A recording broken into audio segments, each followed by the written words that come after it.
Smart board មួយនេះប្រើឲ្យមិនបាច់ភ័យរឿងអស់ថ្មនោះទេវាជានាឡិកាដៃដែលខ្ញុំពាក់ប្រចាំថ្ងៃបងតែងតែឃើញខ្ញុំបង្ហាញនៅក្នុងវីដេអូ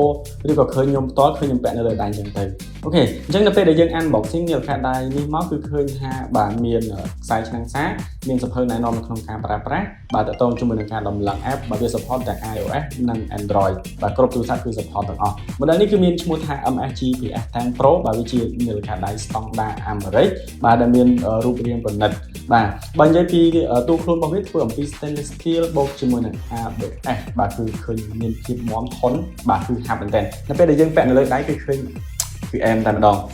នាឡិកាដៃនេះបងទាំងអស់គ្នាអាចធ្វើការខលចេញខលចូលបាទឬក៏បងយកទៅហាត់ប្រាណបាទឬក៏យកដើរផ្សងព្រេងណាបោះតង់ចូលព្រៃបាទ trip អីផ្សេងគឺបានមក M វាមាន GPS បាទ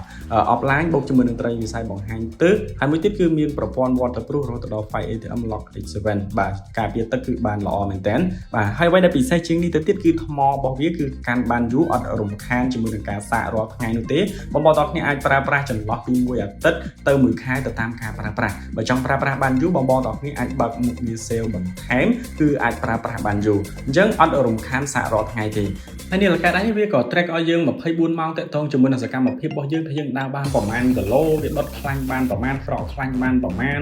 ដើរស្មើនឹងប្រមាណចំហៀនគេងគ្រប់អត់បាទគេងបានប្រមាណម៉ោងគឺវាប្រាប់ទាំងអស់ចង្វាក់បេះដូងយ៉ាងម៉េចគឺមានមុខងារបាទ track 24ម៉ោងតែម្ដងហើយវាក៏មានមុខងារកីឡានិងមុខងារសុខភាពផ្សេងជាច្រើនទៀតអញ្ចឹងបើសិនជាបងប្អូនចាប់អារម្មណ៍នាឡិកាដៃ MSG PS10 Pro បងប្អូនទាំងគ្នាអាចធ្វើការឆាតចូល page Main Store Cambodia បាទឬក៏អញ្ជើញទៅដល់ទីតាំងអាហារផ្ទាល់ដើម្បីធ្វើការតេស្តបាទមើលមុននឹងធ្វើការសម្រេចចិត្តទិញបាទអូខេអរគុណច្រើនជួបគ្នានៅវីដេអូក្រោយ Main Store អ្នកឯកទេសនាឡិកាឆ្លាតវៃ